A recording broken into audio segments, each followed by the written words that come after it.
অসুস্থতা একজন মানুষের জীবনে চলার পথে সৃষ্টি করে বাধা।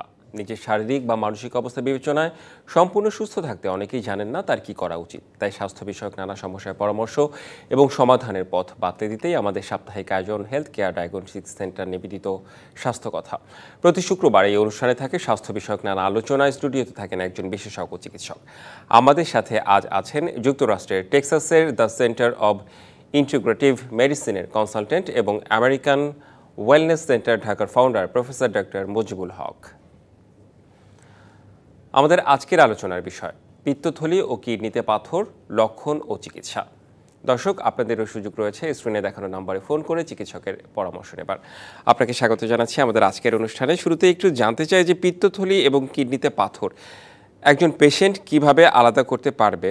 ডাক্তারকে যদি সে না দেখায়, চিকিৎসককে না দেখায়, কিভাবে আলাদা করা যায়? দুটোর সিমটমগুলো কীরকম? ধন্যবাদ, অত্যন্ত গুরুত্বপূর্ণ প্রশ্ন এবং দর্শক মণ্ডলী যারা শুনছেন। তো এটা আজকে খুবই কমন এই সমস্যাগুলো আসলে, কিডনিতে পাথর, গলব্লাডারে পাথর। তো কিডনিতে পাথর যখন হবে তখন আপনার প্রস্রাবে জ্বালা পড়া হতে পারে, প্রস্রাবের বেগ কমে যাবে, বা কারো কারো খুব সিরিয়াস স্টেজে গেলে যখন কিডনি যদি খুব পাথর বড় হয় তখন কিডনি ব্যাক টু পেন আসতে পারে, বাট নট নেসেসারিলি। আর গলব্লাডার যখন স্টোন হবে সেটা একটু আবার ভিন্ন, টোটালি ডিফারেন্ট বল গেম। সেটা হচ্ছে মূলত আপনার ডাইজেস্টিভ ট্র্যাকের সমস্যা হবে, আপনার ফ্যাটি খাবার, মানে চর্বি জাতীয় খাবার খেলে আপনি ফ্যাটিক, টায়ার্ড এবং লেথার্জিক ফিল করবেন। মোস্টলি গ্যাস্ট্রাইটিস বা অ্যাসিড রিফ্লাক্স, গ্যাস লেগেই থাকবে, প্লাস মানে লোয়ার অ্যাবডোমেনটা একটু বড় হয়ে আসবে। তারপর এখানে একটু টিংলিং হবে, এই সাইনগুলো আসতে পারে আর কি। আচ্ছা, দুটোর উপসর্গ কিন্তু দুই রকম উপসর্গ। আচ্ছা, আমরা একটু পিত্তথলির বিষয়ে প্রথমত আসতে চাই যে পিত্তথলিতে পাথর, এটা হঠাৎ করেই দেখা যায় যে অনেকেই বুঝতে পারে না। অনেকদিন ধরেই পাথর, কারো কারো সমস্যা হচ্ছে, কারো কারো সমস্যা হচ্ছে না। এটা কেন হয়? এই স্টোন যখন হয় তখন মূলত আপনার বাইল যে লিভার থেকে আপনার গলব্লাডারে আসে, এবং গলব্লাডার থেকে যখন বাইল ডাক্ট ধরে আমাদের ডাইজেশনে এসে হেল্প করবে, সেটাতে বাধাগ্রস্ত হবে এবং আপনি হজম হচ্ছে, খাবার খাচ্ছেন, তো মানে স্পেসিফিক তো কোনো পেইন নেসেসারিলি আসবে তা না, তো বুঝতে পারছেন না। তো আমি বলবো যে কারো পেইন, মানে স্টোমাক পেইন, গ্যাস্ট্রাইটিস, রিফ্লাক্স হলে চেক করে নেওয়া ভালো। কারণ আপনার যখন যে কোনো ডাইজেস্টিভ ডিসকমফোর্ট আপনার লিভার এক্সেসিভ কোলেস্ট্রল তৈরি করবে, সেটা লিভার থেকে কোলেস্ট্রলটা বাইল তৈরি করে গলব্লাডারে এসে আপনার ফ্যাটি খাবার, চর্বি হজম করার জন্য কাজ করবে। এখন ইমাজিন আপনার দীর্ঘদিন থেকে ইনফ্লামেশন, তখন এক্সেসিভ কোলেস্ট্রল তৈরি করবে। আবার বাইল ডাক্টের যেখান থেকে পিত্ততা বেরিয়ে আসে, সেই বাইল ডাক্টের মধ্যে যখন ইনফ্লামেশন হয়, এটা ন্যারো হয়ে আসে, তখনও আপনার বাইলগুলা আসতে পারে না। তো টু মাচ বাইল জমে যাওয়া অথবা টু মাচ কোলেস্ট্রল জমা হওয়া, এই দুটো কারণেই, প্লাস গ্যাস্ট্রিক বা গ্যাস্ট্রাইটিস বা পেপটিক আলসার একটা লং রান কন্ট্রিবিউশন করে টু মেক দিস স্টোন। তো যে কারো চেক করে নেওয়া উচিত, সিম্পল আল্ট্রাসাউন্ড করলে জানা যায়। সেই কারণে মানে কারণগুলো বললেন যে কি কারণে আসলে পাথর হয়। তো অনেক সময় আমি লক্ষ্য করি অনেক পেশেন্ট আছে যে হঠাৎ করে প্রচণ্ড ব্যথা, তারপর হসপিটালে গেল, দেখা গেল যে তার গলব্লাডারে স্টোন ধরা পড়েছে। তো অনেকদিন থেকেও সে বুঝতে পারে না, কিন্তু আবার হঠাৎ করে ব্যথা শুরু হয়ে যায়। মানে এই হঠাৎ করে ব্যথাটা কেন শুরু? হঠাৎ ব্যথা হয় যখন আপনার বাইল ডাক্ট এটা আটকে যাবে। আচ্ছা, যদি স্টোনটা আটকে যায় তখন ব্যথাটা খুব সিরিয়াস, মানে অ্যাকিউট পেইনটা আসবে। আর ইন জেনারেল যেটা আগে বলেছি, যে যদি আপনার দেখা যায় কি দীর্ঘদিন গ্যাস্ট্রাইটিস আছে, গ্যাস্ট্রিক, অ্যাসিড রিফ্লাক্স আছে, আপনার আল্ট্রাসাউন্ড করে নেওয়া ভালো। আচ্ছা, উপসর্গগুলো একটু সংক্ষেপে যদি আরেকটু বলতেন, যে কারো যদি পিত্তথলিতে পাথর থাকে তার কি কি ধরনের লক্ষণ দেখা দিতে পারে? খুব সহজ হচ্ছে, এখানে টিংলিং হবে এই জায়গাতে, ঠিক গলব্লাডার যেখানে, এখানে। আর লিভারের কোনো পেইন আসে না, লিভারের জন্য আপনার স্টোমাকটা একটু সোলেন হবে। আর মোস্টলি আপনি যেটা খাবেন রিফ্লাক্স লেগেই থাকবে। আর বাম দিকে একটু পেইন করবে, কারণ যদি পেপটিক আলসার হয়, যদি ব্যাকটেরিয়াল ইমব্যালেন্স হয়, যদি এইচ পাইলোরি একটু ওভারগ্রো হয়। আর সবচেয়ে বড় সাইন হচ্ছে আপনি একটু মাছ, মাংস, ডিম, দুধ, ফ্যাটি খাবার খাবেন, দেখবেন আপনি ফ্যাটিক ফিল করছেন ইনস্টেড অফ গেটিং এনার্জাইজড। এটা হচ্ছে একদম ইজি এবং কমন সাইন।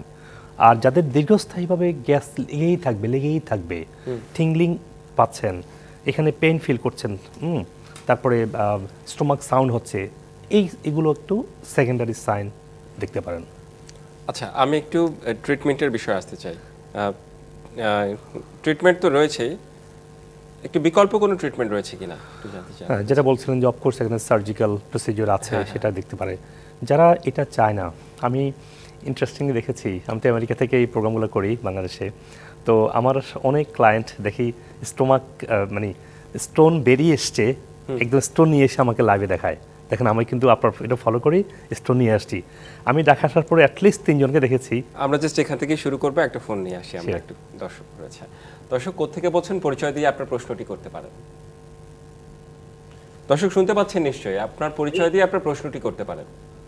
আসসালামু আলাইকুম, আমি ওই চট্টগ্রাম থেকে বলতেছি। আমার নাম জাহিদ হোসেন খোকন। আমার ওই ডাক্তারের 2-3 মাস আগে আমি আলতা করেছিলাম, যখন একটু একটু পেটে ব্যথা করতেছে নাভি বাম পাশে, তো আমি ডাক্তার দেখেছিলাম, আলতা করেছি আর আলতাতে পাথর ধরা গেছে। এখন পাথর ধরা গেছে, ডাক্তার বলতেছে যে ওই কিডনিতে পাথর। এখন আলতার ওই রিপোর্টে বলতেছে গলব্লাডারে, পিত্তথলিতে।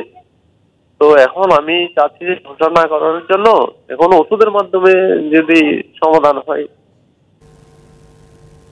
এখন জি, অত্যন্ত গুরুত্বপূর্ণ প্রশ্ন, কারণ এটা অনেকেরই প্রশ্ন যে আমরা সার্জারি চাচ্ছি না, বিকল্প ওষুধ আমরা সেই বিষয় নিয়ে কিন্তু আলোচনায় আসছিলাম আর কি। তো আমরা প্রসঙ্গ মিলে গেছে। তো বিকল্প কোনো উপায় আছে কিনা, যেটা বলছিলাম যে আমি দেখেছি অনেকে স্টোন বের করে নিয়ে আসে, তো এটা খুব কমন হচ্ছে এবং এটা সায়েন্টিফিক্যালি প্রুভেন যে যে যে আপনি যদি ল্যাক্সেটিভ হিসেবে অ্যাপসম সল্ট ইউজ করেন, সাথে অ্যাপসম সল্ট দিতে পারেন আপনি অলিভ অয়েলের মধ্যে।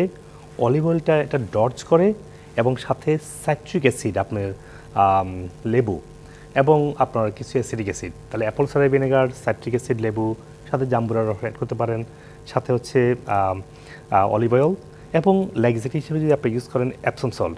এই মিক্সটা আমি সব জায়গায় দিয়ে দিয়েছি, আপনারা দেখবেন এটা যদি আপনি খালি পেটে খান, খেয়ে ঘুমান, তো যেমন সহজে এটা ডর্জ করে এবং স্টোনটাকে মেল করে বের করে নিয়ে আসতে পারে।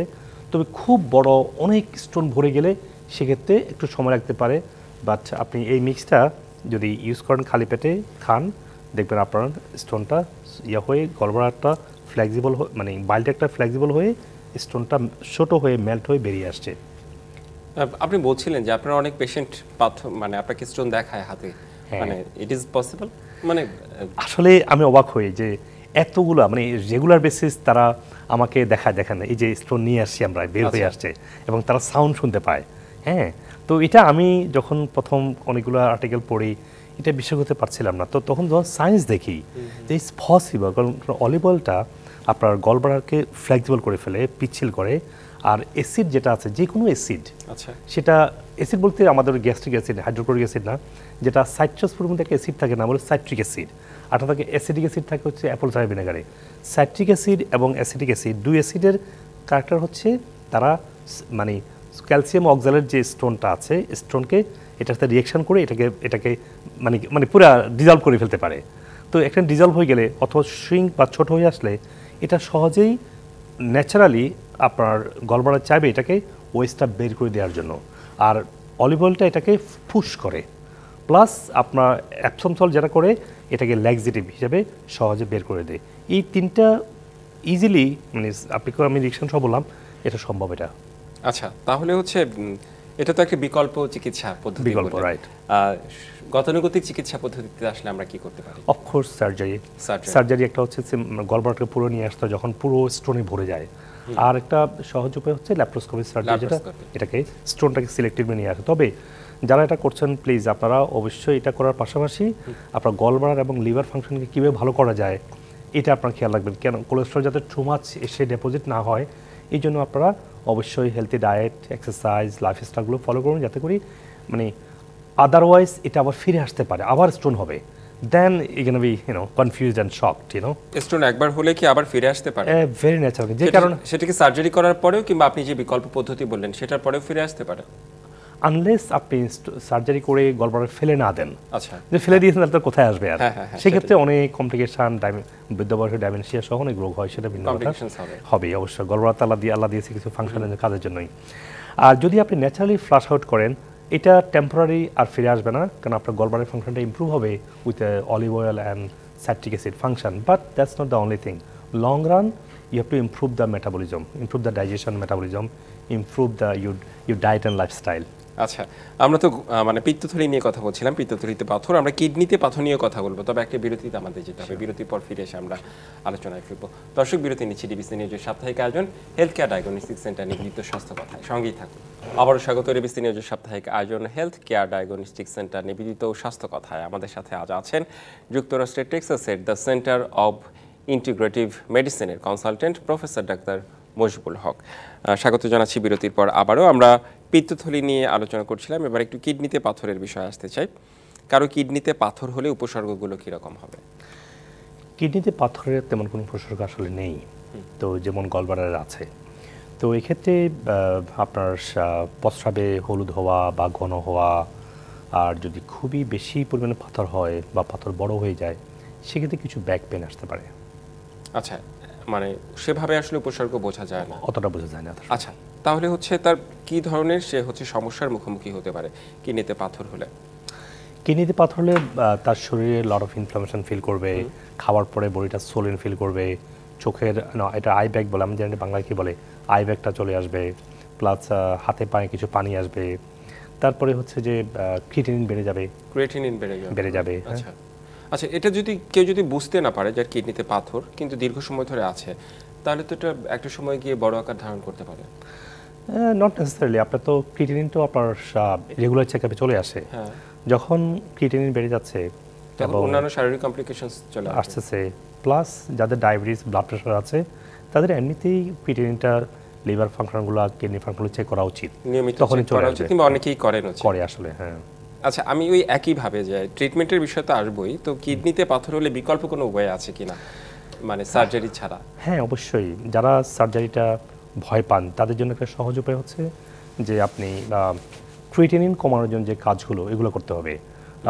ডায়াবেটিস ব্লাড প্রেশার সহ যাদের মেটাবলিক ডিজিজ আছে ওগুলোকে কন্ট্রোলে আনার জন্য কিছু প্রাকৃতিক উপায় আছে, প্লাস কনভেনশনাল মেডিসিন তো কন্টিনিউ করবেনই। আচ্ছা, প্রাকৃতিক উপায়গুলো যেমন ডায়াবেটিস কন্ট্রোল করার জন্য আপনার কার্বোহাইড্রেট অ্যাভয়েড করা, এক্সারসাইজ করা, ফাস্টিং করা, ব্লাড প্রেশারকে ফুলি ব্যালেন্সে আনার জন্য আপনার চা কফি না খাওয়া, big impact for blood pressure. তারপর হচ্ছে যে প্ল্যান্ট বেস খাবার খাওয়া, তারপর অ্যান্টি ইনফ্লামেটরি কিছু আর্বস বা টি আছে, এগুলো হেল্প করে। তো যখন মেটাবলিক ডিজিজগুলো কন্ট্রোলে আসবে তখন ক্রিয়েটিনিনটা আর থাকবে না, কারণ ক্রিয়েটিনিনটা হচ্ছে শরীরে একটা ওয়েস্ট অফ মেটাবলিজম। যখন এটা কন্ট্রোলে আসবে তখন আপনার কিডনির উপর চাপ কমবে, কিডনি স্টোন তৈরি করবে না। কিডনি স্টোনটা একটা ব্যাপার হচ্ছে যখনই too much toxin in the urine, ওইটাই মূলত ইউরিক অ্যাসিড হোক, সেটা ক্যালসিয়াম অক্সালেট হোক, ডিফারেন্ট ফরম্যাটে এসে স্টোন তৈরি করছে। তাহলে আমাদেরকে মূল গোড়ার দিকে চিন্তা করতে হবে, metabolic disease plus too much metabolic West. আচ্ছা, মানে আপনি কারণগুলো বেশ খুব স্পষ্টভাবে বলেছেন, ক্লিয়ারলি বলেছেন।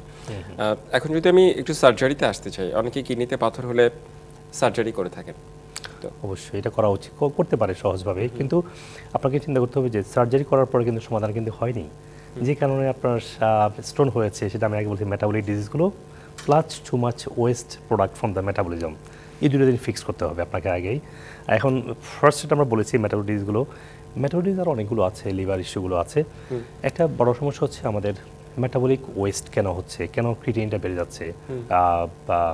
এটা হচ্ছে আজকের যে আমাদের ডায়েট এবং লাইফস্টাইল, আমরা টু মাচ নেফ্রোটক্সিক খাবার খাই। নেফ্রো মানে আপনার কিডনি টক্সিক আর কি, মানে নেফ্রোটক্সিক খাবারগুলোর মধ্যে নাম্বার 1 হচ্ছে হুইট। আমি দেখেছি অনেকে গমের তৈরি খাবারটাকে আরও better than rice or better than other food মনে করে। আসলে গমের তৈরি খাবারের জন্যই কিন্তু ডক্টর নরম্যান বোলেগ 1979 সালে নোবেল প্রাইজ পেয়েছিল। তখন এটা মনে করা হয়েছে যে গমটাকে মডিফাই করা হয়েছে, সুস্বাদু করা হয়েছে, বেশ গুড ফুড। বাট যখনই মেটাবলিক ইস্যুগুলো যখন বাড়ছে, রিসার্চ দেখা যাচ্ছে যে সেই মডিফাইড হুইট যে হাই গ্লুটিন আছে, সেই গ্লুটিনটাই লট অফ ইনফ্লামেশন তৈরি করছে। এখন হুইট খাবারটা আমাদের অ্যাভয়েড করতে হবে। তাছাড়া আজকের যে ফার্ম পোলট্রি যে কালচার যেটা আছে, আপনার too much steroid, too much antibiotic দিয়ে আপনার গরু বা ছাগল মুরগি এগুলোকে তৈরি করা হচ্ছে, সেখান থেকে ডিম আসছে, দুধ আসছে, এই যে খাবারগুলো মাংস দুধ ডিম এগুলো totally toxic, loss of poison in there, এবং এগুলো তো অ্যাভয়েড না করতে পারলে আমাদের কিন্তু মাংস দুধ ডিম তো খাবে, সেটা পরিমিতি রেখে খাবে। ইটস নট অ্যাবাউট দ্য পরিমিতি, পরিমাণ তো আসলে মেইন ফ্যাক্টর না, ফ্যাক্টর হচ্ছে আমরা কোন মিট খাচ্ছি। আপনার যেখানে টক্সিন খাওয়ানো হচ্ছে, যেখানে স্টেরয়েড দেওয়া হচ্ছে, সেইগুলোই তো আমাদের অল্প হলেও তো আমাদের মাংসে বা ডিম দুধের মাধ্যমে চলে আসবে। আচ্ছা। আমাদের ক্ষেত্রে হবে ন্যাচারাল, যেটা আমরা আগে খেয়ে বড় হয়েছিলাম। বুঝতে পেরেছি, আপনি সেই জিনিসটা মেন করেছেন। হ্যাঁ। ওকে, আমি একটু, এই যে প্রচণ্ড শীত চলছে, এই সময় দেখা যায় যে শীতে অনেকে অসুস্থ হয়ে পড়েন, বিশেষ করে বৃদ্ধ এবং শিশুরা। আপনার যদি কোনো পরামর্শ থাকে তাদের জন্য। অবশ্যই এখানে ইমিউন সিস্টেম একটা বড় ব্যাপার। একটা মানুষ, দুটো মানুষ হাঁটছে, কেউ বলছে হেই তোমার শীত লাগছে না, আর বলছে হেই কি এত ঠান্ডা। এটা হচ্ছে অল অ্যাবাউট ইমিউন সিস্টেম কোন লেভেলে আছে। ইমিউন সিস্টেম যদি আপনার ভালো না হয়, বডির টু মাচ হাইপারথার্মিয়া, মানে টেম্পারেচারটা বডি কমিয়ে দিয়ে আপনি বাড়িটাকে অনেক বডির টেম্পারেচারটাকে অনেক শীত ফিল করবেন। আপনার বডি টেম্পারেচার হাইপার, মানে টেম্পারেচার বেড়ে গিয়েছে, বাড়িটাকে আপনি খুব শীত ফিল করবেন। তো এটার জন্য কারণ হচ্ছে মূলত ভিটামিন ডি লেভেলটা, এবং ভিটামিন সি, এবং হচ্ছে জিঙ্ক একটা মিনারেল আছে যেটা আমাদের শরীরে ইমিউন সিস্টেমের জন্য কাজ করে, ইমিউন সিস্টেমকে মডুলেট করে, তখন আপনি এই টু মাচ শীত ফিল করবেন। এটা হচ্ছে বেসিক শীত ফিলিং করার ব্যাপারটা, ইমিউন সিস্টেমকে ভালো করতে হবে। এমনি টেম্পোরারিলি আমরা সবাই জানি যে শীত থেকে বাঁচার জন্য হচ্ছে যে আমরা আদা চা কাজ করে আমাদের ঠান্ডা না লাগার জন্য।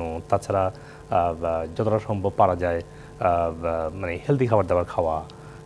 এটার জন্য কোনো বেসিক কিছু না, আপনাকে মূলত ইমিউন সিস্টেম থেকে ফোকাস করতে হবে। আচ্ছা, সব একটু সংক্ষেপে জানতে চাই। অনেকেই অ্যাসিডিটি, আমরা যেটাকে অনেকে বলে গ্যাস হচ্ছে আমার প্রচুর, অনেকের এই সমস্যাটা প্রচুর পরিমাণে আছে, সেটার জন্য কি করতে পারে কমানোর জন্য? অবশ্যই ইটস এ বিগ প্রবলেম, কারণ আমরা মনে করেছি যে গ্যাস্ট্রিক অ্যাসিড হচ্ছে, মনে আমরা অ্যাসিড বেড়ে গিয়েছে। আসলে যখন অ্যাসিডটা যখন কমে যায় আমাদের পেটে ডাইজেশনের জন্য, তখন মেটাবলিক ইস্যুটা হয়, তখন আপনার অ্যাসিডটা স্প্রিংটা বেদ করে ওপেন হয়ে বেরিয়ে আসে। তো আপনি যদি খাবারের মধ্যে একটু অ্যাপল সাইডার ভিনেগার দিয়ে খাবারটা খান, অ্যাপল সাইডার ভিনেগার দিয়ে খাবারটা খান, তখন খাবারটা ভালো হজম হবে, কারণ অ্যাসিডিক এনভায়রনমেন্ট যেটা দরকার খাবারটা হজম হওয়ার জন্য সেটা থাকবে। এবং তার থেকে আরও একটু আগে প্রিপারেশন নিতে হবে আপনার। আমরা প্ল্যান্ট বেস খাবার না খেয়ে আমরা সবসময় ভাত এবং মাংস নিয়ে খেতে বসি। ভাত মাংস খেতে কোনো সমস্যা নাই, কিন্তু একটু সালাদ ভেজিটেবল দিয়ে খাবারটা শুরু করি, সহজে হজম প্রক্রিয়াটা ইমপ্রুভ হওয়ার জন্য যে এনজাইম এবং ফাইবার আমরা ভেজিটেবল থেকে পেয়ে যাচ্ছি, তখন আপনার মাছ, মাংস, ডিম, দুধ, ভাত খেলে তখন হজমটা ভালো হবে। এটা একটা বেসিক ব্যাপার। আর খাবারটা ভালো করে চিবিয়ে খাওয়া, তখন হজমটা এখান থেকে শুরু হয়। আমরা দ্রুত গিলে ফেলি। খাবার মধ্যে অ্যাপল সাইডার ভিনেগার দেওয়া একটা বড় ব্যাপার আমরা ভুল করি, সেটা হচ্ছে যে কোথাও খেতে বসলে এই ডক্টর আপনার পানি কই, দেখা যায় আমার পানি নাই, সবার জন্য খাবারের পানি আছে। তো খাবারের সাথে পানি খেলে যেটা হয়, আমাদের যে ডাইজেস্টিভ যে জুসগুলো আছে এগুলো খুব ডাইলিউট হয়ে যায়, পাতলা হয়ে যায়, তখন ডাইজেশনটা খুব উইক হয়। তো খাবারের সাথে পানিটা একটু খাবার 1 ঘন্টা পরে খেলে তখন এটা ভালো হয়।